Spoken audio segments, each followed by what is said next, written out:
오늘의 사건 반장입니다. 충남 천안에서 50대 남성이 부부 두 쌍에게 흉기를 휘둘러 2명이 숨지고 2명이 다쳤습니다. 남성과 두 부부는 서로 모르는 사이인 것으로 알려졌습니다.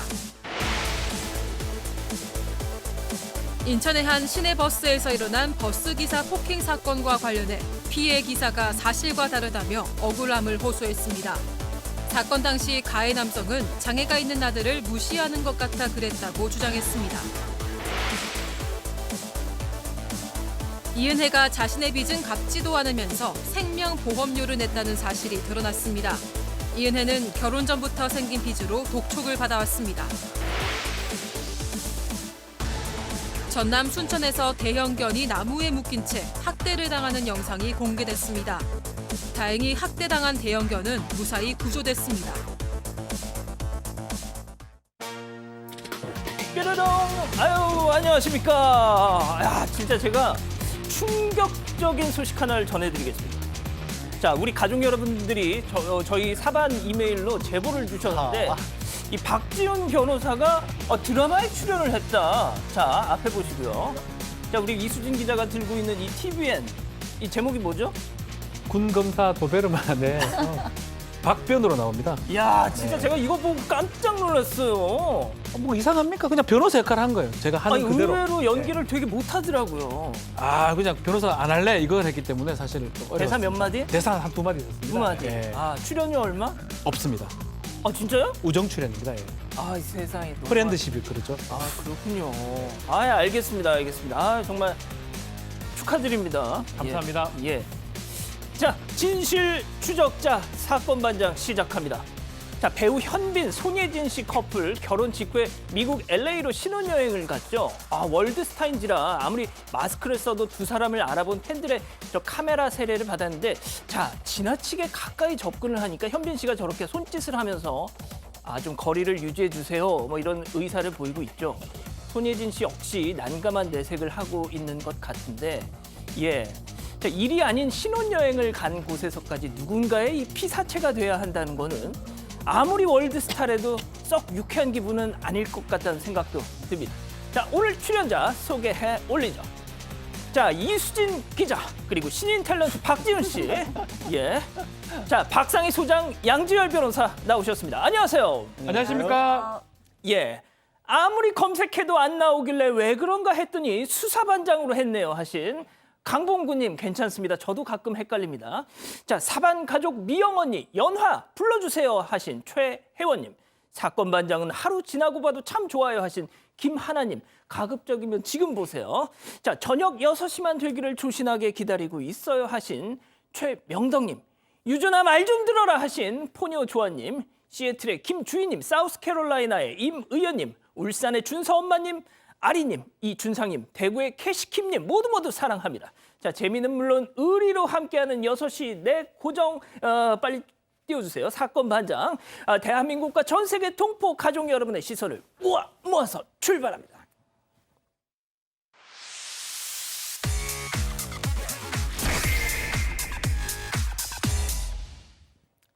자, 반장픽 첫 번째 뉴스 보여주시죠.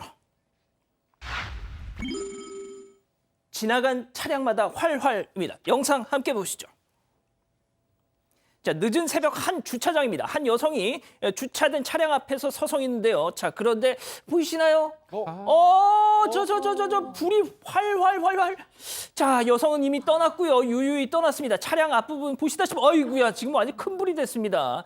자, 대전 시내를 돌면서 방화를 저지른 이 여성, 재판에서 방화 사실이 추가로 드러났다고요? 네, 그렇습니다. 당시에는 이 30대 여성이 자동차 5대를 태웠다 이렇게 보도가 됐었습니다. 그런데 수사를 해보니 5대가 아니라 9대였던 걸로 드러났는데요. 피해액도 2억 원에 달한다고 합니다. 이런 사실이 첫 공판에서 알려졌습니다. 이 여성은 자동차 범퍼 사이에 종이를 끼워놓고 이 종이에 불을 붙여서 자동차를 태웠다고 하는데요. 아까 방금 보셨던 CCTV 같은 증거 영상이 다 있는데도 난 현장에 간 적이 그래요. 없다. 이게 새로 드러난 거라고 들었는데. 네, 야, 저거 세상에. 네, 저런 영상이 다 있는데도 난 현장에 간 적이 없다. CCTV에 나오는 사람이 내가 아니다. 이런 식으로 부인하고 있다고 합니다.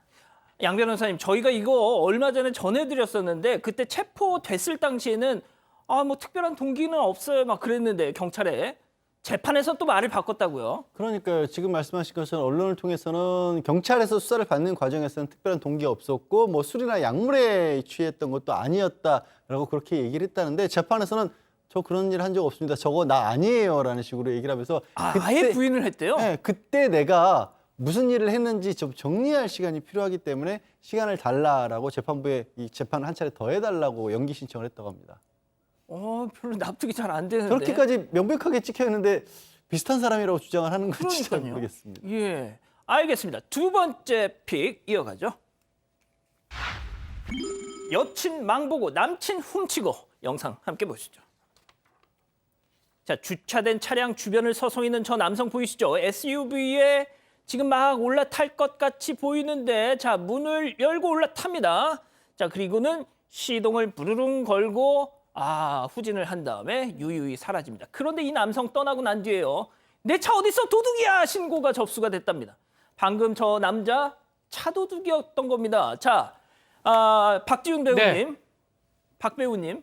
아유, 예, 그만하시고요. 예. 이게 근데 이제 이게 어딜 봐서 차 도둑이 너무 자연스러워. 자연스럽습니다. 지금 방법은 딱 보이는 게 눈에 띄는 게 있어요. 아주 한적한 주차장입니다. 저 차를 제외하고 그 주위에는 차가 없습니다. 자연스럽게 가서 혹시나 열려 있거나 아니면 키가 꽂혀 있는 그런 것들을 좀 노렸던 것 같아요. 그래서 열어보고 아니면 안 열리면 그냥 가는 거고요. 열어봤는데 열린다 그러면 또 탔는데 차량에 뭐 키가 꽂혀 있다든지 예. 키가 작동한다든지 그런 것들을 범행 대상으로 삼은 것 같고요. 그 과정에서 여자친구들이 망을 봤던 걸로 보입니다. 그래서 사실은 CCTV 분석을 했고요. 저 사람 차량이 아니죠. 소유자는 따로 있는데 분석을 하니까 이 차량이 1.5km 정도 떨어진 다른 곳에서 발견이 됐고 이 CCTV를 통해서 이 남성을 추적을 했고요. 12시간 정도 만에 체포를 했는데 일체 자백은 받았습니다. 그 얘기를 들어보니까 여자친구하고 그런 식으로 했는데 여기 말고도 전국 각지를 돌아다니면서 6개 차량에 대해서 이런 식으로 절도 범행을 했다라고 합니다. 소장님 왜 저랬대요? 네, 그러니까 이제 본인은 뭐라고 얘기를 하냐면요. 뭐 여자친구가 아파서 병원비가 필요했대요. 그래서 뭐 이걸로 지금 병원비를 그래서 어떻게 벌었다는 건지는 모르겠는데 경찰이 봤을 때는 이 자동차를 중고 매매에 팔지는 않았고 다른 범죄에 사용한 것 같다라고 생각하고 지금 구속이 됐습니다. 특수절제로 구속이 되고 그 망을 봐준 여자친구는 불구속 입건이 됐는데 뭐 계속해서 이런 식으로 절도를 해서 다른 범죄에 사용하지 않았을까라는 추측을 하고 있고요. 경찰이 잠깐 주차할 때라도 정차할 때라도 꼭 그 문을 잠가라라고 예. 지금 신신당부를 하고 있다고 합니다. 그러니까요. 꼭 잠그십시오. 자, 세 번째 뉴스 바로 또 이어가죠.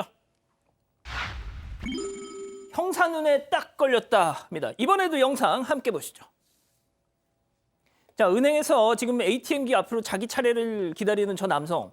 자, 그런데 갑자기 앞에 있던 여성을 저 아주머니 하면서 막 지금 실랑이가 계속되고 있죠. 알고 봤더니 이 여성 보이스피싱 수거책 딱 걸렸습니다. 이 멋진 남성 누굽니까? 네, 저분은 김어진 경사님인데요. 그러니까 경찰입니다. 영상 찍힌 날이 쉬는 날이었는데 개인적인 용무를 보러 은행을 가셨대요. 근데 이제 ATM기 앞에서 좀 수상한 여성을 발견을 한 거죠. 이 여성이 현금을 여러 차례에 걸쳐서 이렇게 돈을 보내니까 김 경사가 내가 경찰인데 어디에 돈을 보낸 거냐 이렇게 물어봤다고 합니다. 여성은 엄마 수술비다 이렇게 잡아뗐는데 경찰에 신고를 해서 잡아보니까 이 여성이 보이스피싱 현금 수거책이었던 겁니다. 양 변호사님 딱 저 여성의 반응을 보세요. 아니 자기 엄마 뭐 병원비 이런 거면 왜 실랑이를 해? 그리고 엄마 병원비를 뭐 저렇게 영수증 쌓아가면서 그러니까요. 위해서 저렇게 붙이고 있겠어요. 그러니까 자기들도 아는 거예요. 아는 거죠. 누가 봐도 이상하다는 거. 그리고 저 모습은요. 우리 시청자분들도 한번 좀 기억을 해서 혹시 저런 상황이 있으면 주변에 신고하는 맞습니다. 것도 필요할 것 같습니다. 왜냐하면 김어진 형사 같은 경우는 지금 10년 차다 보니까 쉬는 날이라고 해도 주변을 이렇게 살피는 게 거의 습관이 되다시피 했다라는 거예요. 그리고 저렇게 급하게 막았을 수밖에 없었던 게 이게 지금 현금 송금 해보신 분들은 알겠지만 100만 원씩밖에 안 되거든요. 예. 근데 저런 보이스피싱을 막기 위해서. 근데 이 여성이 보이스피싱을 하느라고 100만 원씩 나눠서 보내고 휴대전화에 다른 사람 주민등록번호를 다 가지고 있었다는 거예요. 그러니까 다른 사람 이름을 빌어서 계속 그거 100만 원을 넘어가면서 보내고 있었으니까 이 김경사 생각에 한 번 누를 때마다 100만 원씩이 지금 범죄자에게 가고 있는 거 아니에요. 총책이게. 못 찾거든요. 그러면. 그렇죠. 그래서 빨리 막아야겠다라는 생각에 급히 저렇게 앞을 막아서던 겁니다. 아유 잘하셨습니다. 칭찬합니다. 자, 네 번째 뉴스 이어가죠. 갑자기 삐딱한 앞차입니다. 자, 영상 함께 보시죠. 자, 차량 속도가 좀 빠른 것 같은데 꽝입니다. 꽝. 이거 다시 한번 좀 볼까요? 자, 이게 여기서 지금 차선을 4개를 그냥 대각선으로 딱 하나 쾅 했습니다. 예?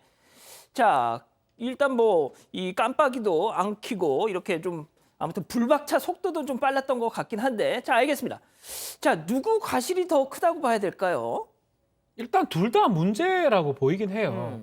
일단 우리 블랙박스 차량은 속도가 저기 60km 제한 구역인데 80km 이상을 지금 달렸다고 합니다. 속도 위반이 될 수가 있고요. 저것도 말도 안 됩니다. 4개 차선을 그냥 대각선으로 뭐 깔끔하게 그냥 탁탁탁 가버립니다. 그리고 한 개씩 깜빡등 해가지고 지시등 해서 움직이는 게 정상적인 방향 전환이거든요. 그러니까요. 근데 그렇게 하지 않았던 게 있기 때문에, 근데 둘 다 이제 문제인데 과실 비율도 따져야 되겠지만 우선 앞에 차량이 만약 운전자가 다쳤다 그러면 지금 속도 위반 그런 부분이 있거든요. 예. 혹시나 또 교통사고 처리 특례법 위반도 될 수가 있습니다. 형사처벌 가능성도 있고요. 또 그리고 과실 비율은 좀 보험사마다 다르지만 저는 좀 전방에 속도했던 쪽이 조금 더 높지 않나 생각이 듭니다. 진짜요? 왜냐하면 기본적으로 앞 차량보다 뒤 차량이 그것을 컨트롤을 많이 할 수 있거든요. 예. 앞뒤 차량 추돌 사고가 있었으면 안전거리 확보를 못했던 뒤 차량한테 100% 과실 매기는 경우가 많습니다. 좀 그런 빠르긴 걸 하네요, 진짜. 가정을 해보면 뭐 분명히 잘못했어요. 앞 차량도. 음. 우리 블랙박스 차량 잘못이 좀 더 크지 않을까 저 개인적으로 생각이 좀 듭니다. 그렇군요. 자, 또 다른 사고 영상 함께 보시죠. 자, 이번에도 차량 빠르게 달립니다. 자, 트럭이 우측 깜빡이를 켜고 왼쪽으로 하는데 다시 오른쪽으로 황 하다 꽝. 양 변호사님, 이거는 불박차 속도가 빠른 것 같아요. 블랙박스 차량 속도도 빠르긴 하지만 저 트럭도 갑자기 우회전을 했잖아요. 그렇긴 했어요. 그러니까 뭐냐면 박 변호사도 조금 전에 얘기를 했지만 결국에는 피할 수 있는 상황인가 아닌가가 많이 따져지는 거거든요. 저거는 피하기가 현실적으로 어려웠을 것 같아요. 저 차량 1차로로 바꿨어도 어차피 추돌할 수밖에 없었던 상황이었기 때문에 블랙박스 차량보다는 트럭 쪽의 과실이 조금 더 높아 보이긴 합니다. 이것만 봤었을 때는. 예, 그렇군요. 알겠습니다. 자, 5번째 픽 이어가죠. 뭘 잘못했나요? 입니다. 영상 함께 보시죠. 자, 아파트 주차장인데요. 한 칸, 두 칸, 세 칸 이 주차장에 가운데에 주차가 딱 되어 있습니다. 그런데 말이죠. 가운데는 비우고 주차를 해야지. 이건 혼자 주차도 아니고 말이야. 이런 딱지가 차량에 딱 붙어 있었다는 겁니다. 그랬더니 이 앞서 이 차량 차주가 왜? 내가 뭘 잘못했는데? 너무 잘 됐거든요, 사실은. 선도 하나 안 밟았어요.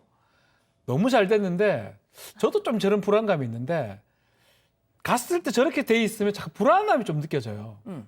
왠지 최초 차량은 가쪽에 되는 경우가 많거든요. 가장자리에. 최초에 되는 사람이 중간에 된다? 그러니까 그런 어떤 강박관념이 좀 있는 것 같아요. 근데 뭐 어떻게든 저랬던 저거가 좀 잘못된 부분도 법도 문제가 없는 거고요. 너무 선에 맞게 잘 돼놨어요. 본인이 불안하다고 그걸 화를 내면서 왜 중간에 되냐고. 이거는 어떻게 설명할까요, 이거를? 어떻게 답을 해야 됩니까? 아니 근데 납득이 사진 안 다시 됩니다. 한번 보여주세요. 사진. 예. 약간 아니, 근데 불안은 이제- 합니다. 예. 들어갔을 아니 때. 그러니까 저는 제 생각은 정말 저 양쪽에 차를 댈 자신이 없는 분이라면 그냥 운전 안 하시는 게 나을 것 같다. 이런 생각도 그렇죠. 들거든요. 근데 이제 사실은 저런 경우 생기면 대부분 사람 어디 될까요? 그 통로에 됩니다. 통로 가쪽에 됩니다. 거기가 대놓으면 문 접촉이 적기 때문에 예. 두 번째 어디냐면 또 가쪽이 되거든요. 마지막 세 번째 되는 사람이 중앙에 되는 게 일반적이에요. 예. 근데 그거는 그냥 간습이고 생각이고 편견이에요. 네. 그냥 저렇게 될 수도 있는 거고 마음대로 될 수 있는 거죠. 아니 근데 왜 이렇게 흥분하세요? 너무 놀라서 가족 이렇게 화를 낼 게 아닌데 그저 붙여놓으면 협박 같은 혹시 저 차 박 변호사님 차세요? 아니요, 저는 중간에 안 되면 저는 아, 무조건 그래요? 가쪽이 됩니다. 예. 근데 저런 알겠습니다. 건- 네. 자, 이렇게 저희는 오늘도 열변을 토하면서 방송을 하고 있는데 충남 아산시 탕정의 윤미경 여사님은 사건 반장은 자기 전에 다시 보기로 보는 게 최고야 하시면서 지금 다른 걸 보고 계신답니다. 지금 빨리 채널 15번으로 돌아오세요. 네. 일자리 찾기 이렇게 쉬워집니다. 벼룩시장이 원하는 지역도 관심 업종도 알아서 찾아주니까 세상 쉽네. 국민과 일자리를 연결하다 국민 일자리 앱 벼룩시장.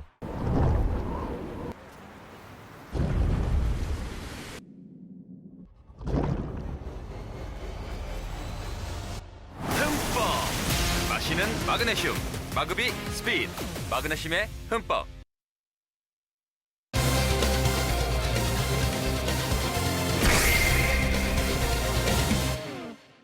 충남 천안에서 50대 남성이 부부 두 쌍에게 흉기를 휘둘러 2명이 숨지고 2명이 다쳤습니다.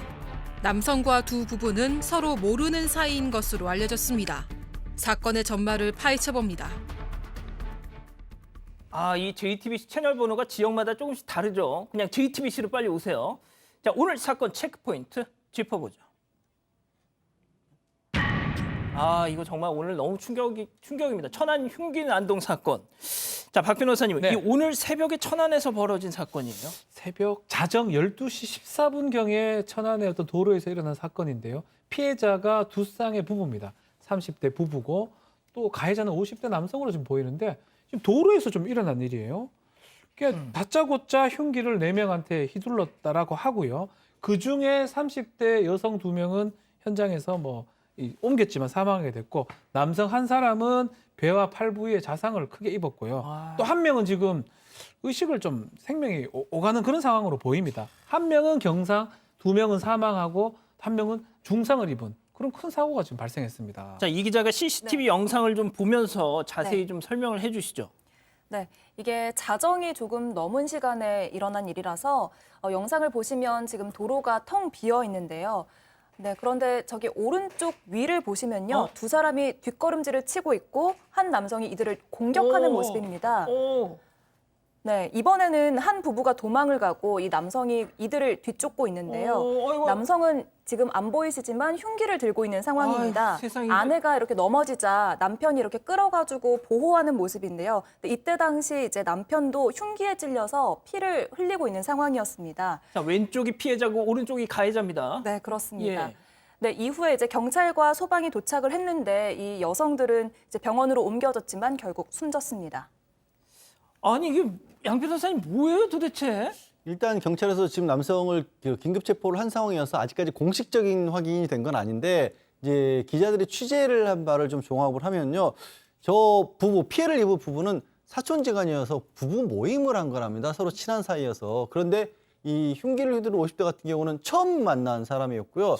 두 부부가 같이 갔던 노래방에서 저 가해 남성과 좀 충돌이 있었던 모양입니다. 이후에 이제 길로 나와서 남성이 담배를 피우고 부부가 왜 담배 피우냐 이런 식으로 좀 사소한 시비가 있었는데 그것 때문에 화를 내면서 흉기를 가져와서 저런 처참한 범죄를 저질렀다고 하는데 흉기를 사전에 가지고 있었던 건지 주변에서 가지고 온 건지 아직까지는 그런 건 정확히 파악이 안 됐습니다.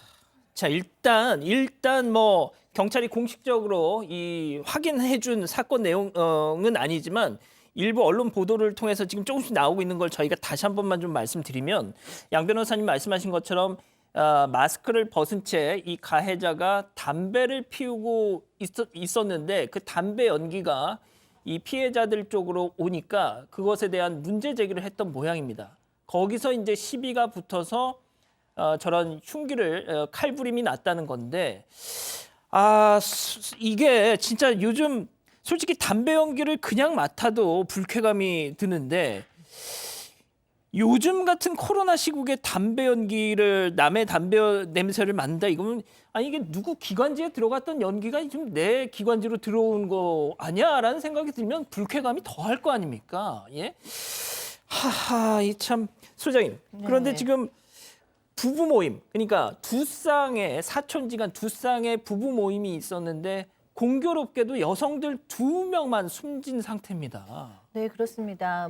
약한 사람을 더 세게 공격한 건지 지금 보면 근데 남성들도 지금 굉장히 좀 생사를 헤매고 있는 분이 있기 때문에 4명 모두에게 이렇게 칼부림을 한 것 같은데요. 어쨌든 여성분들이 더 많이 다쳐서 이제 사망을 했어요. 근데 이 가해자가 지금 술을 마신 것으로는 보이지만 대단히 많이 마신 거라는 보도는 없거든요. 그러니까 굉장히 좀 술에 취해서 범죄를 했을 가능성도 아주 높지는 않고 또 조현병 이력도 지금 없다고 하니까 도대체 이 사람이 왜 이렇게까지 잔인하게 범죄를 벌였는지 좀 더 구체적으로 드러나야 할 것 같습니다.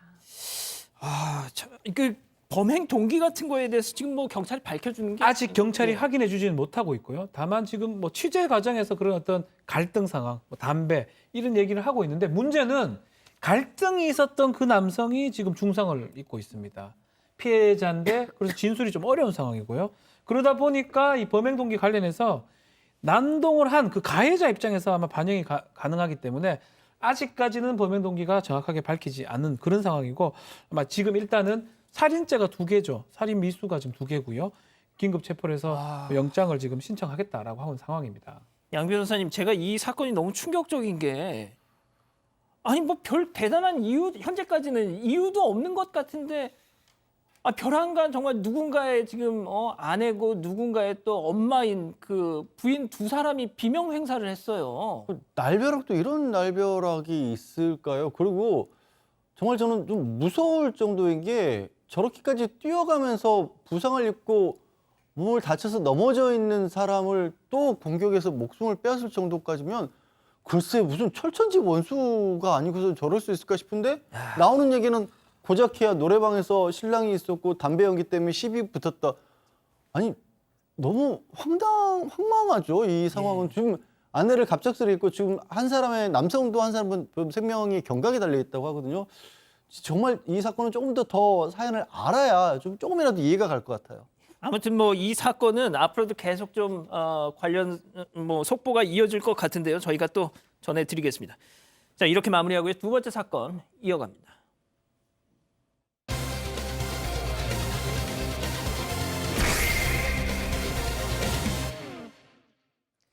자, 2번째 사건은요. 한 승객이 버스 기사를 폭행하는 또 그런 사건이었다고 하는데 자, 백다혜 아나운서 통해서 조금 더 구체적으로 들어보시죠.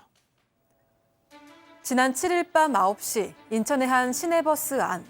엄마와 아들 그리고 아빠인 40대 남성이 버스에 올라탑니다. 그런데 이 남성 뭔가 불만이 있는지 일어섰다 앉았다 하며 가만히 있지를 못하는데요. 그러다 갑자기 버스 기사를 향해 달려갑니다. 아내가 뜯어말리는데도 무차별적으로 폭행을 가하는 남성. 경찰이 도착해도 멈추지 않는 남성의 주먹질에 버스 기사는 당황스럽기만 한데요. 뭐 욕을 막 중가운데까지 서갖고 이게 막 주먹질 하려고 하면서 막 욕을 하더라고요. 계속 그래서 신고합니다. 그리고 잠깐 정차한 다음에 경찰한테 이제 전화를 하고 있는 도중에 와서 구사가 시작된 거예요. 경찰 올 때까지 10분 이상 맞고. 버스 기사를 향해 무차별 폭행을 한 승객. 둘 사이에 대체 무슨 일이 있었길래 이런 끔찍한 폭행 사건이 일어나게 된 걸까요? 자, 지금 영상을 보니까 뭐 머리 막 뜯고 때리고 무슨 억하심정에서 저러는 거예요, 도대체? 이게 처음에는 아빠와 아들이랑 이제 버스를 같이 탔는데 버스 기사님이 아들한테 이제 앉아달라 이렇게 요청을 했다고 그래서 이제 이런 싸움이 벌어졌다고 알려졌습니다. 근데 아빠 입장에서 이제 장애가 있는 아들한테 버스 기사가 뭐라 한 걸로 들려서 욱했다 뭐 이렇게 전해졌는데요. 근데 이게 알고 보니까 너무 가해자 입장에서 쓴 기사였던 거죠. 폭행 피해자인 버스 기사님은 지금 억울함을 호소하고 있습니다. 이 승객의 자녀가 함께 탔던 이 승객의 자녀가 자폐 증세가 있었다. 자, 그런데 그 아들에게 기사님이 거기 좀 앉아 막 이랬더니 아니 왜 우리 장애가 있는 우리 아들한테 하면서 뭐 폭발했다 이런 주장이었는데 자, 대부분 처음에 이 사건이 전해졌을 때는 그런 식의 기사가 났었는데 기사님은 그게 아니다라고 지금 반박을 하고 있다는 거죠. 체크포인트 짚어보죠. 아이 핑계. 자, 그렇다면 더 이어서 들어보시죠. 내 아빠가 출발해야 되는데 서 있길래 앉으시고 출발하겠습니다니까 제가 가서 앉아갖고 죽여버린다는 둥 막 계속 욕을 하는데 그리고 때리면서 하는 말이 그래 내 새끼다 장애인이다. 그래서 내가 하도 어이가 없어갖고 맞으면서도 아니 그거를 그걸 내가 어떻게 하냐고 장애인이지. 그래서 그러고 그렇게 얘기를 한 거예요. 애를 내가 무시했다고 앉으라 그랬다고. 아니 영상 보시면 아실 거예요. 제일 먼저 가서 가장 얌전하게 앉았어요. 애는. 아무 문제가 없는데 그 핑계를 댄 거예요, 제가. 잠을 못 자겠어요. 밤에 자다가도 내가 우라통이 터져갖고. 아니, 내가 왜. 근데 이 양 변호사님 방금 그 영상을 봐도 말이죠. 그 아이는 안 돌아다녀요. 근데 자리에 있어요. 근데 오히려 이 아버지가 막 여기 갔다 맞아요. 저기 갔다 하니까. 그러니까 지금 들으신 것처럼 어떤 상황이었냐면 아이는 앉았는데 남성이 앉지를 않고 다니니까 이 기사분이 버스 출발하려면 앉으셔야 됩니다라고 하니까 그때 이제 뒤쪽에 그러니까 버스 기사분 뒤쪽에 앉아서 그때부터 심한 욕을 하기 저 시작했다는 빨간 거예요. 원이 아이입니다. 아이는 가만히 있었어요, 예. 정말. 그런데 이제 이게 오보가 어째서 그런 건지 오보가 난 겁니다. 그래서 이 기사분 입장에서는 자신이 마치 장애 있는 아이에게 무슨 앉으라고 얘기를 한 것처럼 그것도 사실은 필요한 얘기를 한데 그렇게 오보까지, 그러니까 피해를 입은 상황에서 보도까지 좀 잘못 나왔다라는 거죠. 아니 그럼 처음에 어떻게 해서 이렇게 와전이 됐던 거예요? 버스 기사 설명에 따르면 경찰 조사를 받았다고 합니다. 근데 조사 받으러 갔는데 너무 떨려가지고 조서만 지금 좀 쓰겠다고 해서 그냥 나중에 받겠다라고 하고 더 구체적인 얘기를 못했다라고 합니다. 그 와중에 오보가 났다라고 설명을 하고 있고요. 또 이제 만취 상태, 보도에서는 만취 상태라고 얘기하고 있는데 그 정도로 술 취한 정도는 아니다라고 또 그것까지 밝히고 있는 상황입니다. 아니 근데 저는 솔직히 그렇습니다. 이거 보면서 100번 양보해서 자폐 증세가 있는 아이가 버스 안을 돌아다녔다고 해서 기사님이 그걸 제지했다고 하더라도 그게 그렇게 잘못한 건가? 그러니까요. 안전을 위해서 그런 거잖아요. 무조건 승차했을 때 앉지 않으면요 사고 날 수 있거든요. 그래서 그 누구든지 간에 그런 기사가 주의를 줄 의무를 사실 있는 게 아닌가 저는 개인적으로 그런 생각도 들거든요. 예. 자 그런데 이 남성이요 경찰에 잡혀갈 때 영상을 좀 보더라도 이게 조금 완전 엄청 막 이렇게 행동이 큽니다 이게. 네, 예. 그렇습니다. 그렇기 때문에 이제 분노 조절을 못하는 것 같죠. 그러니까 큰 범주로는 충동 조절을 전혀 못하는 것 같습니다. 그리고 이제 뭐 아이가 아팠으니까 뭐 100번 양보해도 저도 아이의 장애에 대한 어떤 피해 심리 같은 게 지금 있어서 경찰이 그런가? 출동했네요. 네네네. 예. 그런데도 이렇게 뭐 그냥 순순히 가는 것이 아니라 이렇게 난리를 이제 뭐 피면서 갔다고 해요.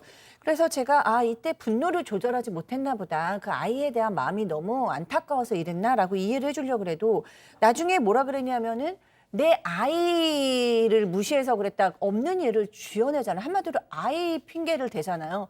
정말로 아이 때문에 마음이 아팠으면 그렇게 얘기할 수 있을까? 내 아이를 뭐라고 한 게 아닌데 내 아이를 네가 무시했잖아라고 얘기한 건 아무도 뭐라고 안 해도 아빠가 나서서 아이의 장애를 드러내는 거잖아요. 아니 그리고 기사님이 네. 아이가 자폐가 있는 걸 어떻게 알았겠어요? 그러니까요. 그럴 리도 없는데 또 이제 마음속에서부터 그렇다고 뭐 피해 심리가 있어서 그렇다고 해도 아이를 팔지는 않죠. 우리 부모들이 예. 내 아이를 괴롭혀서 이렇게 때렸어라고 술수를 피우진 않는데 이 사람은 나중에 어떻게 보면 아이 핑계로 막 변명까지 내가 잘못한 사람이 아니고 내가 나쁜 사람이 아니고 버스 기사가 나쁜 사람이야라고 거짓말까지 했기 때문에 단순한 분노 조절을 못했다, 충동 조절을 못했다 이렇게 보기에 좀 너무 좀 교묘한 면이 있지 않나요? 예. 어쨌든 이 아버지 이 승객은 불구속 입건이 된 상태인데 양 변호사님 저희가 보통 이 한문철 TV 영상 통해서 소개해드렸던 그러니까 버스에서 자리에 잘 앉아 있다가 뭐 급출발을 하거나 이래서 뭐 승객이 혼자 막 넘어지거나. 구르고 이럴 때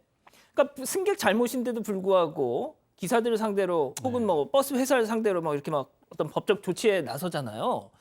그러니까 그래서 이 해당 버스 회사에서도 이 기사님들한테 무조건 다 승객들이 앉으면 출발해라 이렇게 지침을 줬었다는 거예요. 예.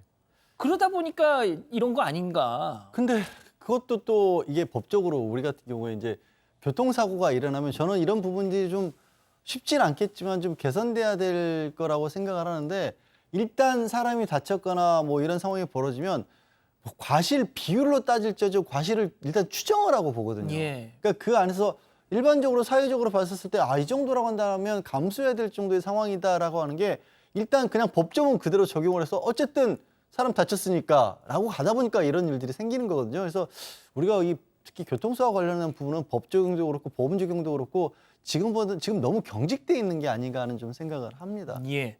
자, 이 기자 그런데 이 버스 기사님이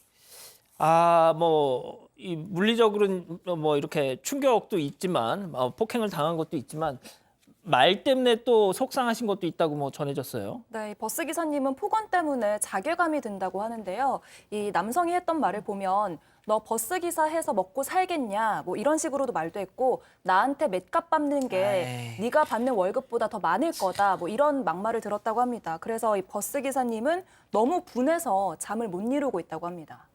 그 뭐 아예 앞에서 저 아빠가 저 할 소리입니까 저게? 예? 알겠습니다. 두 번째 사건 이렇게 정리하고요. 세 번째 사건 이어갑니다.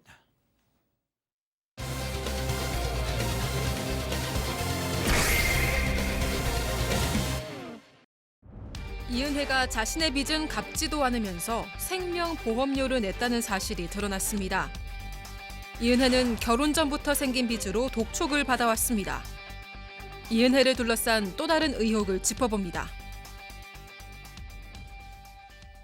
아, 진짜 왜 안 잡히는 걸까요? 나 참. 자, 아무튼 자, 오늘은 또 어떤 게 또 준비가 돼 있는 겁니까? 네, 이은혜가 윤상엽 씨와 결혼하기 전부터 계속 채무에 시달려왔다는 JTBC 보도가 있었습니다. 이은혜는 여러 대부업체를 이용했던 걸로 보이는데요. 그래서 윤 씨랑 결혼을 한 이후에 윤 씨 반지 앞방에 계속해서 돈 갚으라는 소장이 여러 업체로부터 날아왔다는 겁니다. 금액은 확인된 것만 400만 원 정도가 되는데요. 이렇게 빚에 시달리면서도 윤상엽 씨의 이 생명보험료는 냈다는 겁니다. 좀 적극적으로 해석을 하면 이 씨가 이런 채무를 대신 갚아줄 사람을 찾았고 그게 윤 씨가 아닌지 좀 의심해 볼 필요가 있을 것 같습니다. 그러니까 빚은 안 내면서도 네. 그 보험료는 꼬박꼬박 그것도 아주 많은 보험료를 냈다. 자, 박 변호사님, 그런데 네. 이은혜가 유족연금도 오랫동안 받아왔었잖아요. 그렇죠. 국민연금의 유족연금입니다. 국민연금 윤상엽 씨가 대기업에 다니면서 연금을 부었고요. 사망한 게 2019년 6월 말인데요. 이게 내사 종결이 이제 경찰에서 된 이후에 한 6개월 지난 이후부터 이은혜가 자신이 배우자이기 때문에 1순위입니다. 2020년 1월부터 한 달에 46만 원씩 28개월 정도입니다. 1,300만 원 정도를 계속 받아온 겁니다. 세상에. 본인이 그렇게 했으면서도. 근데 이제 이거 사실은 국민연금 자체는 상속 순위로 가는 거거든요. 예. 법정 배우자가 1순위입니다. 그래서 받을 수밖에 없는데 일단은 이게 확정 판결이 나거나 이렇게 그거 전에는 지급 중단을 할 수 없는 상황이라서 계속적으로 주고 있었고요. 그 다음에 지금 이제 문제가 된 다음부터는 이 지난 2월입니다. 그때부터는 지급 정지 행정 절차를 밟고 있는데 그때 없어졌습니다. 아, 잠수탄 뒤로. 잠수탄 이후입니다. 그래서 이달 25일부터 지금 연금 지급하는 절차는 이제 마무리될 것이다. 아니 라고 밝히고 뭐 있습니다. 지금은 안 주더라도 이미 받은 1,300만 원은 돌려받아야 되는 거 아닙니까 이거? 당연히 돌려받아야죠. 저거는 남편이었던 윤 씨의 돈을 사실상 가져가고 있는 그렇죠. 거잖아요. 그러니까 박 변호사 얘기한 것처럼 상속에 준해서 지금 지급을 하고 있는 거거든요. 그런데 만약에 상속을 받기 위해서 혹은 다른 이유라도 피상속인을 만약에 해쳤다고 한다면 상속권 아예 박탈하는 게 맞지 않습니까? 예. 똑같은 형태로 유족연금도 그걸 뭐 적용을 해서 확정이 되면, 그러니까 살인한 게 확정이 될 경우에는 지급했던 금액도 환수 절차에는 나설 텐데 이제 현실적으로 이은혜에 과연 돈이 남아있냐, 이 부분은 좀 별개의 문제긴 합니다. 그렇죠. 알겠습니다. 자, 여기서부터 지금부터 더 놀라운 사실이 드러납니다. 세 번째 사건 체크포인트 짚어보죠. 와우, 세 번의 결혼. 세 번의 결혼입니다, 소장님. 예? 네, 그렇습니다. 저도 지금 두 번의 결혼까지는 들었었는데 세 번이군요. 일단 2015년 11월에 알려졌던 하객이나 신부 부모님까지도 다 이제 고용을 해서 연기를 했던 결혼이 있다라고 들었잖아요. 그 결혼이 있었다고 합니다. 그래서 그 파혼을 당했는데 그 파혼을 했던 그 남자의 지인 얘기로는 신랑 쪽에서 사섭탐정을 고용을 해가지고 이은혜가 이 모든 사람을 다 연기자로 채웠다는 걸 알게 됐다고 해요. 그래서 파혼에 이르게 됐다라는 지금 얘기 보도가 하나 있었고요. 그 다음에 이제 또 하나 새롭게 나타난 게 뭐냐면 2016년 5월 15일에 청첩장과 사진이 발견됐습니다. 근데 청첩장을 보면 먼 길을 돌아온 두 사람이 가정을 이루려고 하니까 축복되게 뭐 축복해 주세요라고 얘기하면서 신랑 누구누구 신부 이은혜 이렇게 됐어요. 근데 이 결혼도 결혼식을 했다라고 해요. 지금 또 제보가 들어왔어요. 근데 결혼식을 했는데 이것도 역시 바로 파혼을 했다고 합니다. 왜냐하면 이 파혼한 쪽에서 알고 보니까 이은혜가 또 어떤 남자랑 살고 있었어라는 얘기를 지금 들었다는 것 같아요. 지금 내용이 정확하게 정해지고 있지는 않지만 그래서 파혼을 당했고 그 얘기가 돌자마자 또 이은혜는 도망가 버렸다고 합니다. 예. 그리고 우리가 아는 바로 계곡에서 살해당한 예, 그 세 번째 윤상엽 씨. 남편이 있는 거죠. 네. 자, 특히 이제 첫 번째 결혼 2015년 11월에 있었던 이 결혼 다시 한번 말씀드리면, 그러니까 그 이은혜가 자신의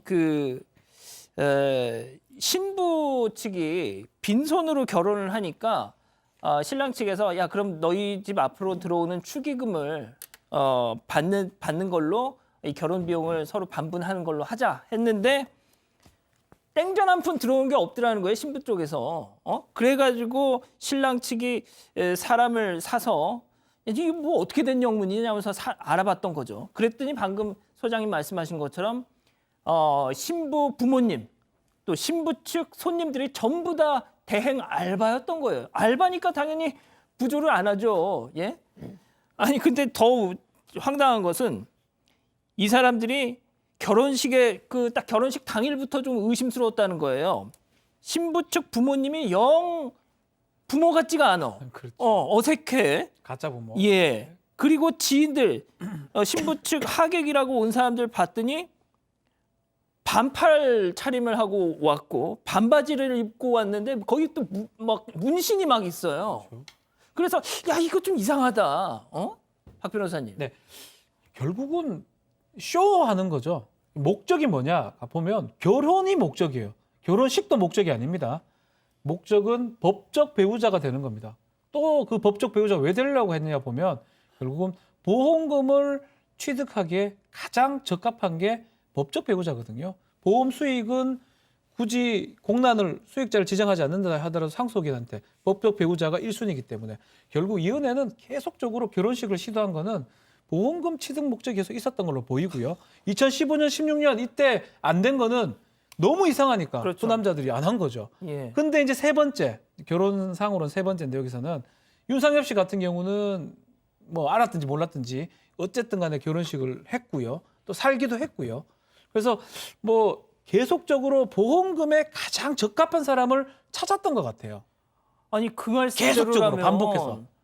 결혼한 족족 이렇게 할 생각이 그 이전에 있다는 지금 거잖아요. 남자친구들도 뭐 정확하게 다 밝혀진 건 아니지만 사망했거나 어떻게 됐는 상황이 있습니다. 보험금 취득했는지 보험 사기인지는 확인 안 되고 있지만 모든 행동이 보험금을 얻는 목적으로 계속 반복적으로 이루어졌고 예. 그중에 그거를 눈치채고 그걸 이탈한 사람도 있지만 윤상엽 씨 같은 경우는 알았든지 몰랐든지 간에 끝까지 이제 이용된 게 아닌가 야. 그렇게 보입니다. 자, 그런데요, 더 황당한 게 있습니다. 이은혜가 이 계곡 사건을 처음 그 SBS 그것이 알고 싶다에 제보를 할 때 저 실은 제 내연남도 거기 그 계곡에 같이 갔었어요. 이렇게 그 제작진한테 먼저 말을 했대요. 네? 그래서 지금 이 그것이 알고 싶다 제작진 얘기 잠깐 여기서 듣고 가시죠. 왜냐하면 일단 남편이 사망한 사건인데 당연히 있어야 되는 어떤 감정, 슬픔이라든가 안타까움 이런 감정은 느껴지지 않았고 그리고 가장 결정적인 것은 너무도 건조하게 그 이은혜가 제가 사실 내연 관계에 있었는데 그 내연남도 계곡을 같이 갔어요라고 먼저 저희 제보 전화에서 말을 한 거예요. 아, 본인이요? 뭐예요, 소장님 진짜. 네, 이 여성의 행동을 그냥 이렇게 언뜻 봤을 때는 무슨 그냥 사기꾼인가 꽃뱀인가 이제 이런 느낌이 오죠. 그리고 이제 외모도 젊은 여성이다 보니까 저렇게 뭐 야리야리한 젊은 여성이 설마 뭐 살인범일까? 뭐 이런 생각이 드는데 사실 심적으로는 좀 굉장히 두렵고 무서운 사람인 것 같습니다. 우리가 여러 번 늘 얘기했던 뭐 연쇄살인범이나 사이코패스나 소시오패스 이렇게 묶어서 그런 사람들이 반사회적 성격 장애자라고 얘기하잖아요. 그 반사회적 성격 장애자들의 증상 중에 뭐 여러 번 말씀드렸습니다만 타인의 감정을 전혀 공감하지 못하는 것도 있지만 굉장히 양심의 가책이라는 걸 못 느끼는 게 중요한 어떤 지표인데 전혀 지금 본인이 남편을 살해한 거에도 양심의 가책을 못 느끼고 내연남이랑 같이 갔던 거에도 양심의 가책을 못 느끼고 또 하나는 타인을 본인의 이득을 위한 계속 착취의 대상으로 삼고 있다는 거 이런 거로 봤을 때는 굉장히 뭐 범죄자면서 또 굳이 정신분석적으로 보자면 반사회적 인격 장애가 아주 깊은 상태가 아닌가 싶습니다. 자, 그런데 부산에서 이 둘을 봤다라는 신고가 들어와서 경찰이 출동했다고요. 자, 13일인데요. 신고가 들었습니다. 부산 금정경찰서에. 자, 두 사람하고 똑같이 아니면 유사하게 생긴 남녀가 반려견을 안고 상가 쪽으로 가고 있다. 반려견. 자, 코드 제로 뭐냐면 강력 범죄가 일어났을 때 발령하는 겁니다. 지명 수배자 검거할 때 바로 출동해. 바로 출동하죠. 경찰 9명, 뭐 순찰차까지 출동해서 잡았습니다. 고깃집에 지금 들어갔는데 이 사람들이 아니에요. 닮긴 닮았는데 이 두 사람은 아니고요. 근데 공교롭게도 그때 그 남성은 다른 거 위반으로 수배자였어요. 진짜요? 하여튼 생긴 게 좀 죄송한 얘기지만 그렇게 오해받게 좀 행동을 했나 봐요. 이 두 사람은 아니지만 그 남성은 지명수배를 받았던 사람. 뭐가 됐든 잘 된 거네요. 한 명은 잡은 거죠. 예. 엉뚱하게 신고가 된 거지만 한 명은 바로 검거가 됐습니다. 자, 누리꾼들이 네티즌 수사대들이 지금 무조건 잡아야 된다면서 아주 막 뭘 하고 있어요, 지금. 네, 그렇습니다. 이게 경찰이 사용한 지명수배 사진 같은 경우에는 전체 얼굴이잖아요. 근데 지금 코로나 시국이다 보니까 뭐 마스크도 쓰고 모자도 쓸 수 있고 이런 상황인데 이거를 더 잘 알아볼 수 있도록 마스크도 저렇게 합성을 해보고 모자도 씌워보고 이런 식으로 이제 합성 사진을 만들어 보는 겁니다. 자, 우리 가족 여러분들 잘 한번 봐주시고요. 자, 양 변호사님한테 제가 한 가지 마지막으로 좀 여쭤볼게요. 얼마 전에 김은배 팀장님 나오셔가지고 이 현상금 이거 액수 많이 걸어야 잡힌다. 본인 경험칙에 따르면 이런 말씀을 하셨는데 이게 검찰 인천지검이 수배를 한 상황이라서 검찰은 경찰하고 다르게 신고 보상금 예산 자체가 없답니다. 그래서 이 둘을 제가 누구 봤습니다. 그래서 결정적 제보를 하더라도 돈을 못 준대요. 근데 지금 어차피 수사팀 자체가 초기에는 그렇게 진행이 됐다고 워낙 국민적 관심사가 높아져서 검경 합동 수사로 바뀌었거든요. 맞습니다. 그렇다고 한다면 경찰 측에서 공동으로도 권한을 행사할 수 있는 부분이 있을 거예요. 그건 의지 문제 아닐까 싶습니다. 이거 충분히 해야죠. 예. 지금 국민들이 지금 이 사람들이 길게 안 잡히잖아요. 공권력에 대한 불신으로 이어져요. 어떻게 이런 짓을 저지른 사람들이 대한민국에 100주에 있는데 못 잡아 이렇게 될 수 있습니다. 이거는 검찰에서 분명히 좀 다르게 생각을 해줬으면 합니다. 진짜 저희 당장 내일이라도 이 둘이 드디어 잡혔습니다. 이런 진짜 소식 좀 전해드리고 싶습니다. 예, 세 번째 사건 정리하고요. 네 번째 사건 이어갑니다.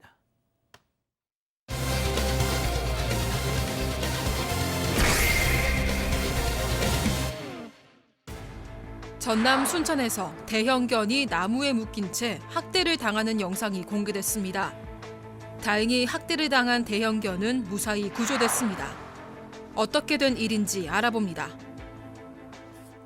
자, 마지막 사건은요. 영상부터 보시죠. 네, 지금 어느 집 마당인데요. 리트리버가 지금 서 있는 게 의자 위입니다. 지금 이렇게 떨어지지 않으려고 애쓰는 모습이 보이는데요. 이게 이제 제보자가 찍어서 제보를 한 영상인데 이 제보자에 따르면 이 리트리버가 주인이 무슨 말만 하면 이렇게 무섭게 저렇게 벌 서는 동작을 한다고 합니다. 그래서 얼마나 많이 당했으면 저렇게 학습이 됐을까 싶어서 제보를 했다고 합니다.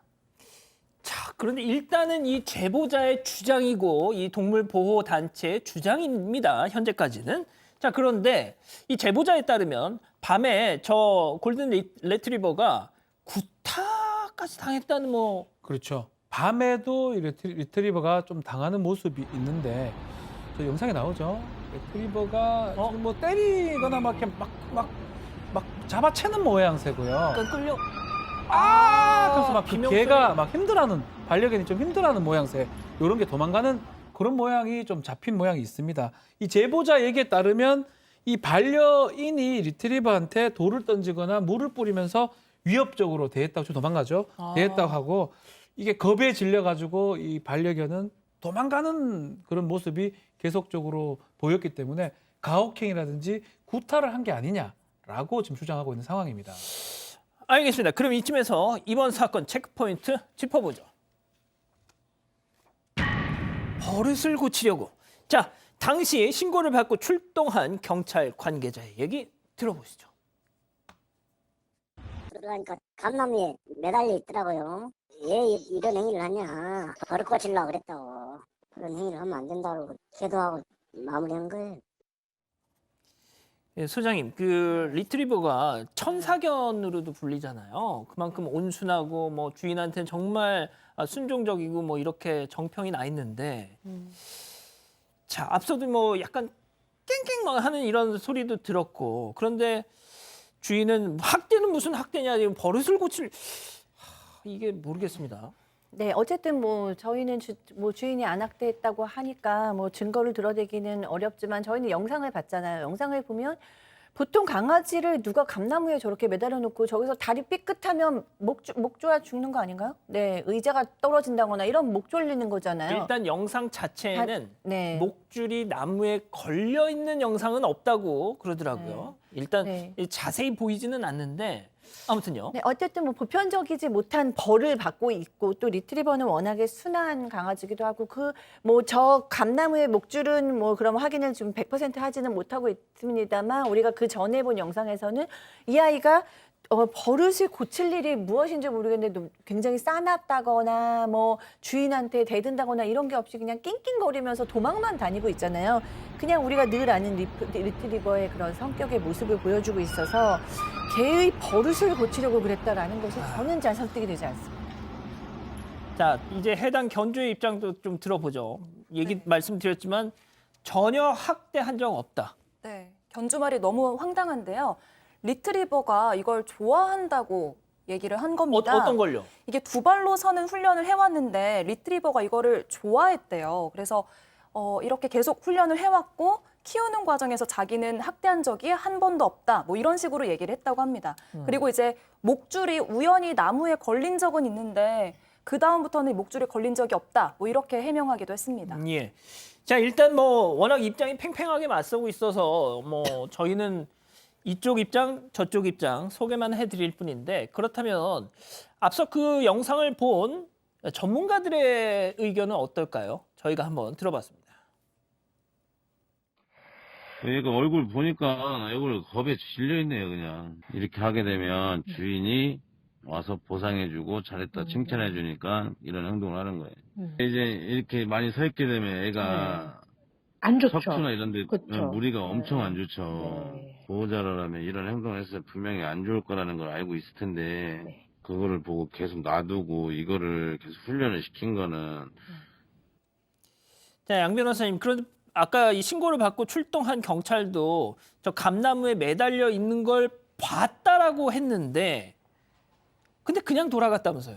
그러니까 계도를 하고 돌아갔다라고 했거든요. 계도. 그러면 이게 이제 정확한 사업 파악은 안 됩니다. 지금 뭐 견주의 입장 같은 경우도 간접적으로 전해드는 거에서 계도에 그칠 만한 상황이었는지 그러니까 이게 좀 주의를 주고 그렇게 하면 안 된다는 걸 알려줬을 때 주인이 그런 사실을 몰랐다라고 하면서 받아들일 만한 상황이었는지 아니면 이게 뭐 계속해서 다른 소리를 하고 있고 뭐 진짜 뭐 그렇게 시킨 적 없다 이런 말을 만약에 반복하고 해서 거짓말을 하는 것 같다라고 한다면 좀 더 적극적으로 수사를 해야 될 상황이었을 것 같거든요. 근데 판단하기는 뭐 제가 자료가 없습니다만 어쨌든 그런 조치는 취하지 않고 계도 후에 이제 동물 이거를 신고한 측에서는 하다못해 격리 조치라도 취해야 하는 거 아니냐라고 했지만 별다른 조치를 취하지는 않았다고 합니다.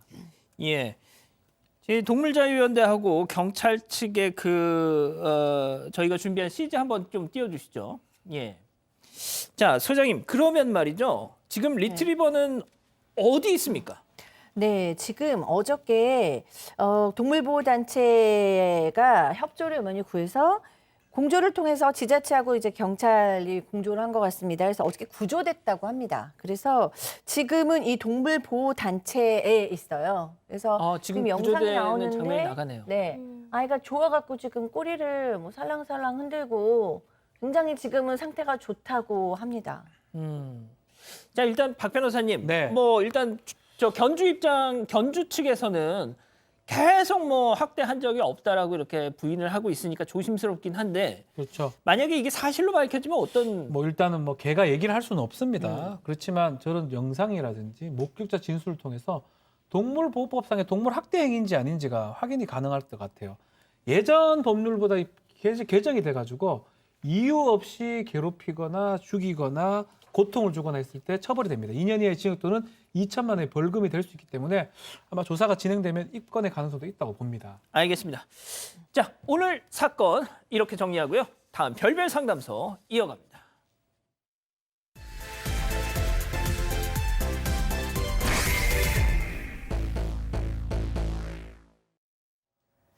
이 씨 부부는 3년 전부터 시어머니가 키우시던 반려견과 함께 지내고 있습니다. 그런데 10살이 넘어가며 최근 아픈 곳이 많아진 반려견 때문에 남편과 갈등이 생겼다고 하는데요. 이 씨 부부가 키우는 반려견은 사실 시어머니가 돌아가시기 전 유산 상속의 조건으로 키우게 됐습니다. 반려견이 죽을 때까지 정성으로 돌봐주는 조건으로 다른 형제보다 더 많은 유산을 상속받은 건데요. 그런데 이 씨는 반려견에게 들어가는 비용도 비용이지만 언제 세상을 떠날지 모른다는 불안감에 조마조마한 마음으로 하루하루를 보내는 게 너무 버겁다고 합니다. 이 씨는 언제까지 시어머니의 반려견을 키워야 하는 걸까요? 또 만약 반려견을 끝까지 돌보지 않는다면 상속받은 유산은 어떻게 되는 건가요? 자, 제가 알기로는 이 백다혜 아나운서도 반려견을 키우고 있는 걸로 아는데, 어차피 뭐 답이 정해져 있을 것 같아요. 백다혜 아나운서라면 어떻게 할 것 같아요? 네, 저도 본가에서 강아지를 키우고 있는데요. 사실 반려견을 키우는 사람들에게는 가족과도 같은 존재이기 때문에 반려견이 아파하는 모습을 보고 또 숨을 거두는 걸 보는 건 무척 슬프고 또 고통스러운 일이라는 생각이 듭니다. 그래도 저라면 10년 넘게 키운 반려견이 마지막으로 가는 길을 가족들과 함께 곁에서 지켜주고 싶을 것 같은데요. 하지만 한편으로는 이 씨의 걱정스럽고 복잡한 마음도 이해는 어느 정도는 됩니다. 아픈 반려견을 놓고 생긴 이 씨 부부의 갈등을 별별 상담소에서 해결해 주세요. 예, 오늘 소개된 사연은 말이죠. 지난해 한 온라인 커뮤니티에 실제 올라왔던 사례이기도 합니다. 그걸 약간 저희가 조금 각색을 했지만요. 그리고 제 기억으로는 14년에 그 드라마 사랑과 전쟁에서 개보다 못한 며느리라는 제목의 그 회차가 있었어요. 비슷한 내용이 있었는데 이게 뭐 개 한 마리 가지고 이런 게 아니라 진짜 심각한 어떤 분들한테는 심각할 수도 있는 내용이라는 거. 자, 본론으로 돌아가 보죠. 그 반려견 또 리트리버던데 이 씨 부부가 언제서부터 키운 거죠? 이게 3년 전부터 키우기 시작했는데요. 시어머니가 돌아가시기 전에 이 골든 리트리버를 키웠는데 돌아가실 때 유언으로 이 강아지를 좀 잘 부탁한다 이렇게 얘기를 하셨던 거예요. 그래서 남편은 장례를 마치고 이 반려견을 데리고 왔는데요. 근데 이제 이 씨의 생각에는 반려견을 자주 봐왔기도 했고 워낙 순하기 때문에 좀 심각하게 고민을 하진 않았던 것 같습니다. 근데 막상 키워보니까 손도 많이 가고 이제 걔가 나이가 들어갈수록 점점 더 관리하기가 힘들어지는 거죠. 그 반려견을 진짜 가족이죠. 네. 변호사님. 예, 그렇죠. 특히 시어머니 같은 경우에는 이제 몸이 많이 불편한 상황에서 사실 지방에서 혼자 머무르시기는 안 좋은 상황에서 자녀들이 같이 올라와서 함께 지내십시다라고 해도 저는 그냥 자신이 사시던 집에 머물면서 반려견에만 그렇게 의지를 하셨다라는 거예요. 나중에 건강이 나빠질수록 나는 떠나는 건 괜찮은데 나 떠나면 우리 반려견은 어떡하냐 이 걱정이 더 크셨다라는 겁니다. 지금 마당을 아예 그냥 반려견 집으로 꾸며놨을 정도로 골든 리퍼들은 또 리트리버는 대형견이잖아요. 예. 넓은 데서 막 마음껏 뛰놀 수 있게 해주면서 대신 조건으로 내가 그러면 걱정하다 못해 시어머니가 이렇게 남긴 거예요. 반려견을 돌봐주는 자녀에게 더 많은 재산을 주겠다라고 그걸 또 유언으로 남기셨어요. 자, 여기서부터 중요한 거. 그래서 상속받은 액수가 얼마? 뭐 수억 원의 현금을 좀 더 많이 받았다고 합니다. 뭐 그 이유가 뭐냐면 이 남동생의 안에 이 동서죠. 이 동서가 동물 알레르기가 털 알레르기가 있었나 봐요. 그래서 키울 수 없는 상황이고 그러기 때문에 조금 더 많이 받는 거에 대해서 좀 불만은 없었다고 합니다. 자, 그런데 소장님 네. 진짜 뭐 알레르기도 그렇고 한 번도 이렇게 반려동물을 키워본 적이 없는 사람이 덜컥 이렇게 맞다 보면 솔직히 네. 한 생명을 책임진다는 건데 이게 네. 좀 보통 일은 아니긴 하잖아요. 저 이제 주변에도 보면 나는 정말 절대로 뭐 개는 못 키워, 고양이는 못 키워 이렇게 아주 그냥 난 다시 태어나도 못해 이렇게 얘기하시는 분들이 있어요.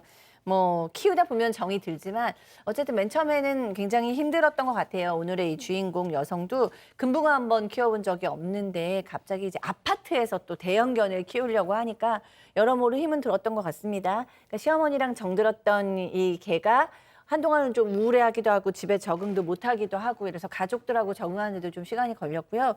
그리고 이제 크기가 너무 크니까 그 아파트 안에서 이렇게 움직이면 자꾸 이제 물건들이 뭐 쓰러진다거나 이런 문제도 있고 또 집에 혼자 있을 때는 이제 짖었나 봐요. 그럼 이제 주변 사람들의 이웃의 민원도 들어오고 뭐 이런 것들이 사실은 한 번도 강아지나 이렇게 고양이를 키워본 적이 없는 이 여성한테는 상당히 스트레스로 작용한 것 같습니다. 진짜 제가 이 리트리버의 이름의 어원이 리트리브가 이제 뭐 회수하다, 되찾다 뭐 이런 뜻이잖아요. 그러니까 사냥견으로서 그러니까 총을 맞고 이렇게 있는 총을 맞아서 떨어져 있는 이 사냥감을 물어서 주인한테 가져다 주는 이거에 워낙 이제 특화되어 있는 녀석이라서 이름 자체가 리트리버가 됐다는 거예요. 그러다 보니까 항상 뭘 물고 막 이렇게 뜯고 하는 게 이 본능적으로 있어가지고 뭐 강아지들이 대부분 그렇지만 특히나 그래서 이 교육이 제대로 안 된 리트리버 같은 경우는 그냥 가정집에 딱 들어가면 온 집안을 그냥 난장판으로 그래서 이름은 천사견이지만 네. 유독 그렇다는 거예요. 그래서 유기견 중에서도 리트리버가 되게 많다는 거예요. 그걸 감당을 못 해가지고 제가 공부 좀 했습니다. 네. 왜 웃으세요? 네, 아무튼 그게 중요한 게 네. 아니고 자 그래서 지금 이 씨가 데리고 온 리트리버가 8살인데 그러니까 뭐 고양이도 그렇지만 이 기자 고양이 키우지만 네. 이제 10살 넘어가면 그때부터 사람 나이로 치면 완전히 고령이잖아요. 어르신이잖아요. 그렇습니다. 네네. 아픈 데도 많고. 네, 특히나 이제 작은 강아지들에 비해서 대형견이 좀 그런 시기가 빨리 온다고 하더라고요. 이제 반려견들이 아프기 시작하면 그때부터 정말 병원 갈 때마다 수십만 원에서 뭐 수백만 원 들기도 하고 그리고 관리가 더 어려워지는 건데 그런 시기가 이 씨한테 생각보다 빨리 온 겁니다. 그래서 이제 뭐 대형견이다 보니까 이렇게 아프다 보니까 대소변을 잘 못 가리기도 하고 집에 뭐 구토를 해놓기도 하고 뭐 이런 것들이 매일 반복되다 보니까 이 씨가 좀 그런 부분도 힘이 들었다고 합니다. 자 소장님도 네, 반려견 키우시잖아요. 네, 예. 저도 강아지 지금 키우죠. 몇 살? 지금 이제 5살. 그럼 아직은 괜찮네요. 네, 그럴 때도 이제 아플 때 있는데 아플 때 되면 자식 키우는 거하고 똑같이 우리 아이가 아프면 뭔가 마음이 쿵하죠. 큰 병 아닌가? 막 이러면서 두렵죠.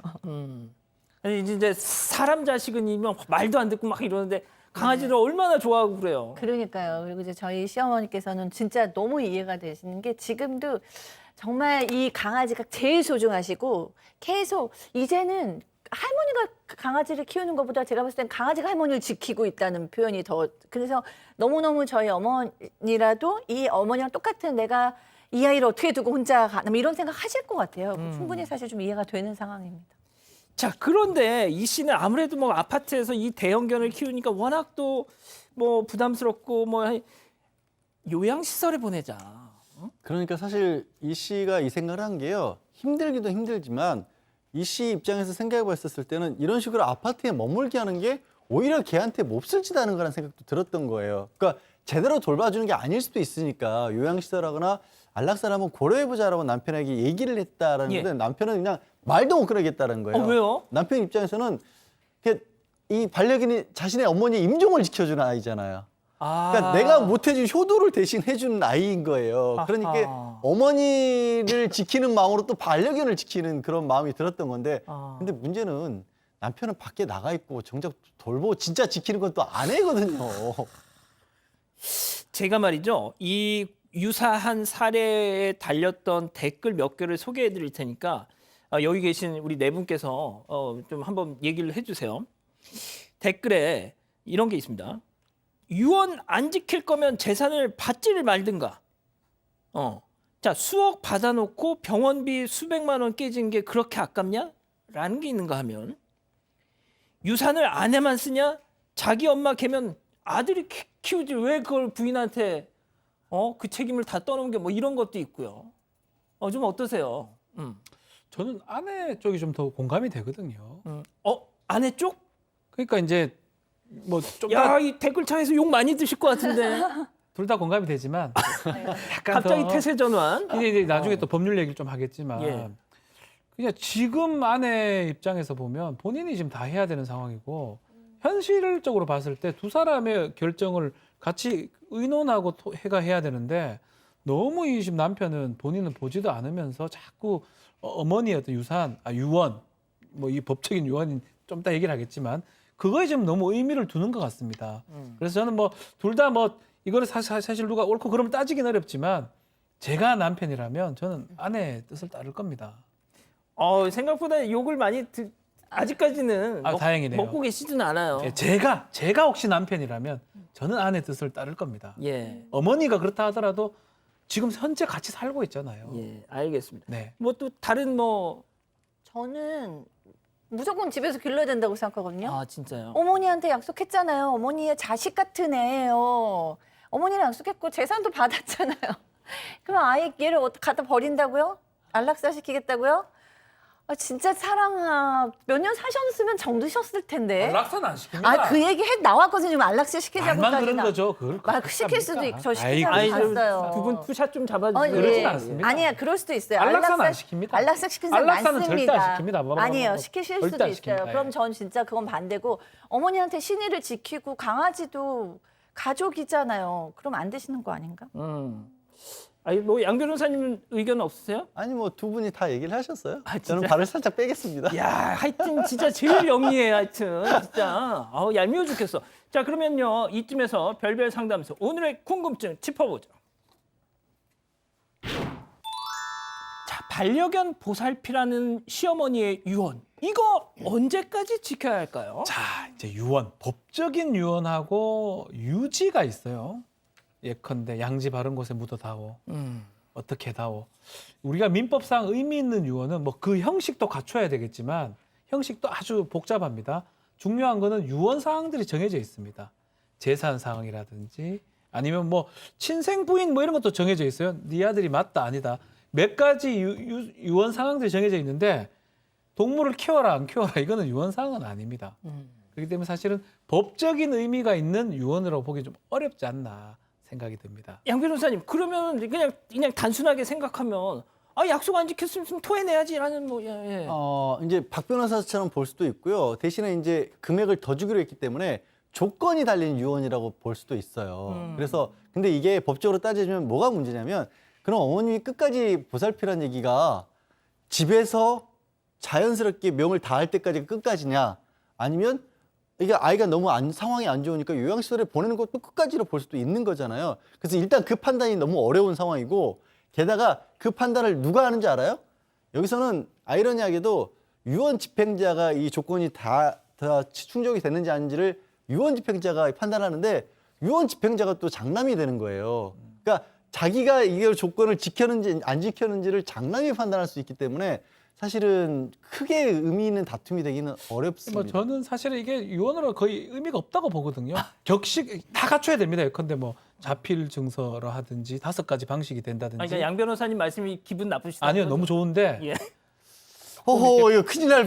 반박을 아니 조금 해야 부모님이 될 것 같아요. 남겨놓은 그 조건을 따라서 유지죠, 지키라고 유지. 한 건데 양지 바른 곳에 묻어달라. 다르다니까요, 박 변호사님. 가급적이면 그렇게 해주면 좋지만 그것을 법적으로는 뭐 저는 정확하게 아직 사례에 나오 있지는 않지만 따르면 좋지만 법적인 에이, 어머님이 돌아가시면서 조건을 달았는데 박 변호사. 야, 지금 채팅창에 박변 너무 실망. 막 욕이 막 지금 무수히 쏟아지고 있습니다. 가만 들어보면 양 변호사 말도 맞는 것 같습니다. 네. 네. 아니 오늘부터 연기만 하라는 댓글도 달렸는데. 연기만 하라? 연기만 하시라. 변호사 하지 말고. 네. 알겠습니다. 자, 별별 상담소 이렇게 정리하고요. 글로벌 픽 이어갑니다.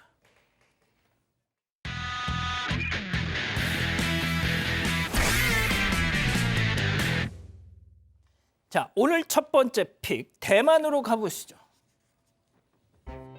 아우 고양이, 아우. 네, 검은 고양이 한 마리가 집사 어깨에 턱을 대고 누워 있는데요. 대체 무슨 일인지 앞발을 저렇게 어깨를 툭툭 치고 있습니다. 이거 야 집사야 나 좀 봐봐 약간 이런 느낌인데요? 네, 그렇습니다. 지금 애교를 좀 부리고 있는 건데요. 고양이가 계속해서 울면서 앞발로 집사 어깨를 툭툭 치자 집사가 어쩔 수 없다는 듯이 저렇게 고양이를 쓰다듬어 줍니다. 그제서야 만족스럽다는 듯 이렇게 골골송을 부르기 시작합니다. 저러다 딱 근데 손을 치우면 또 막 그러잖아요. 네, 역시 잘 아시네요. 근데 집사가 그만 쓰다듬으려고 하자 고양이가 다급하게 저렇게 집사의 손을 더 잡고 쓰다듬어 달라고 조르는데요. 아, 진짜 개냥이네요. 네, 근데 애교가 꼭 그렇게 많지만은 않다고 하는데요. 이 고양이가 원래 낯가림이 좀 심한데 방금 전에 이렇게 쓰다듬어줬던 여집사를 특히 좋아한다고 합니다. 어허. 전날도 여집사가 침대에 눕자 저렇게 달려와서 옆에 자리를 잡고 누워서 쓰다듬어 달라고 조르는 건데요. 루시가 이 여집사의 사랑을 독차지하려고 하니까 남집사가 질투를 느낄 정도라고 합니다. 이게 남자죠? 거- 수컷이죠? 성별을 잘 모르겠습니다. 수컷 맞아요, 네, 네. 제가 봤을 때. 아, 그런가요? 자, 두 번째 픽 영국으로 갑니다. 뭐예요? 네, 지금 다람쥐 한 마리가 가정집 앞마당에 나타났는데요. 잔디밭에 놓인 먹이통에서 먹이를 꺼내 먹고 있습니다. 네, 두 손으로 먹이를 잡고 오물오물 이렇게 먹고 있는데요. 귀엽죠? 네, 근데 다람쥐의 식사가 여기서 끝이 나지 않습니다. 다람쥐가 저렇게 점프를 하더니 모형 비행기 위에서 먹이를 먹고요. 자, 저렇게 피아노 건반 위에 놓인 땅콩을 손으로 집어서 볼주머니에 넣습니다. 누가 일부러 만들어 놓은 먹이통 같은데요? 네, 먹이통을 만든 건 타바레즈시라고 하는데요. 이 목재 제품을 직접 만들어서 판다고 합니다. 저렇게 마당에 먹이통과 CCTV 카메라를 설치해 놓고 저렇게 먹이를 먹으러 오는 다람쥐를 가족과 함께 관찰한다고 합니다. 이 타바레즈시 덕분에 저 동네 사는 다람쥐들이 매일 포식을 해서 통통한 모습입니다. 알겠습니다. 세 번째 픽 미국으로 가보시죠.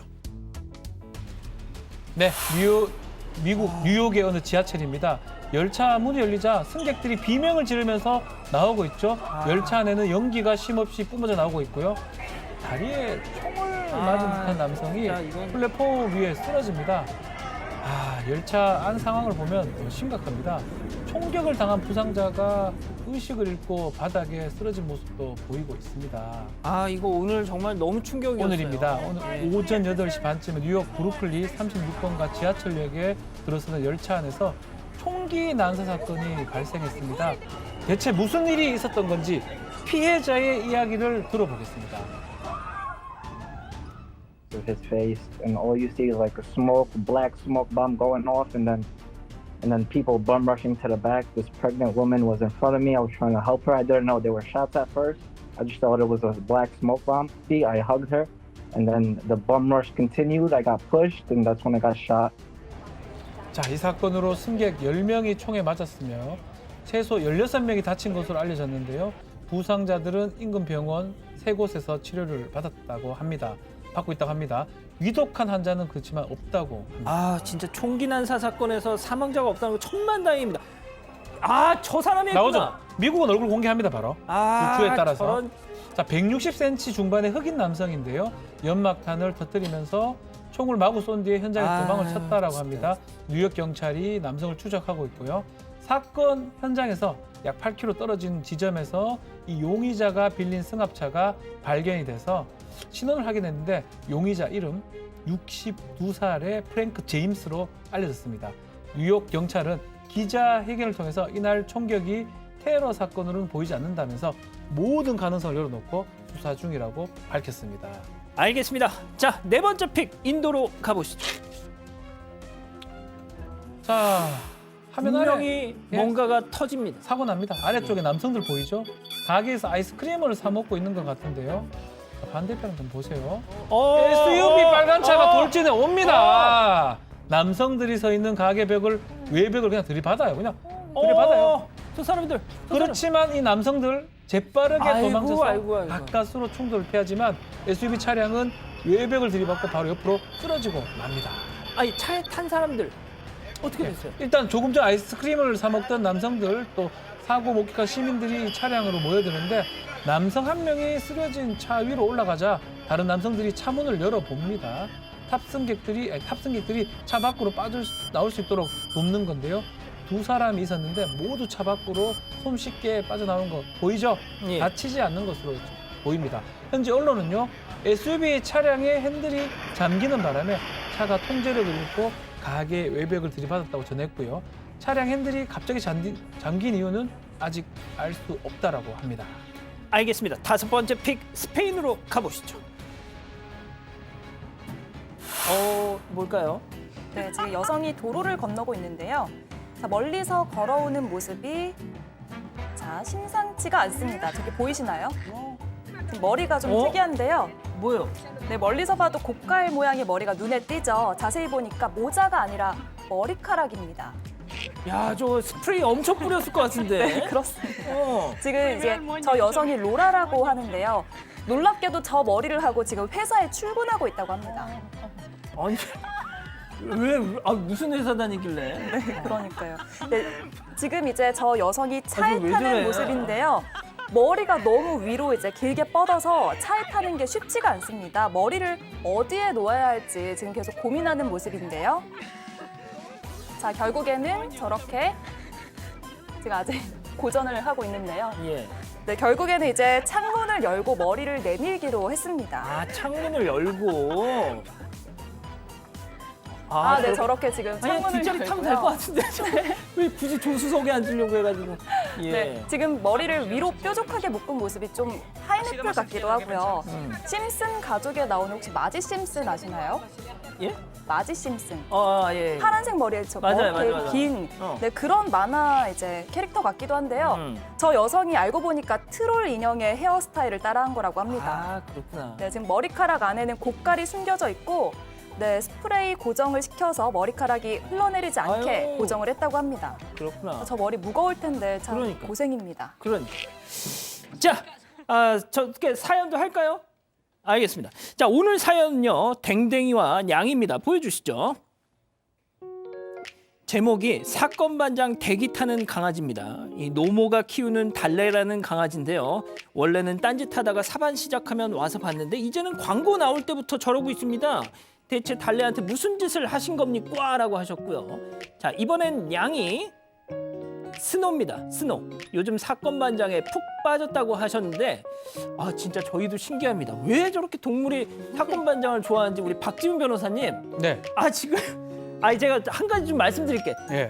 우리 박 변호사님 괜히 이제 악역을 자처하셨잖아요. 이게 설정입니다. 좀 예, 시켜서 하는 거지. 사실은 오해하지 마십시오. 예, 진짜 예. 동물을 되게 사랑하시는 좋아하고 분이에요. 그리고 이제 아니게 찬반으로 하는 거기 때문에 예. 어느 정도 설정이고 약간 양반장이 표정이 시킨 겁니다. 표정이 굳으셨어요. 안 굳었어요. 오실 양반장이 것 시킨 같은데요? 거예요. 지금 눈물이 막 그런 눈물은 안 나고 양반장이 괜히 미안해지는데 이러니까.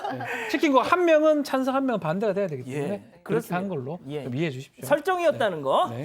자, 사랑하는 사건 반장 가족 여러분, 행복한 저녁, 편안한 저녁 되시고요. 이어지는 뉴스룸까지 정주행 부탁드립니다. 저희는 내일도 별이 6개 저녁 6시에 다시 옵니다. 자나깨나 오미크론 조심. 안녕히 계십시오.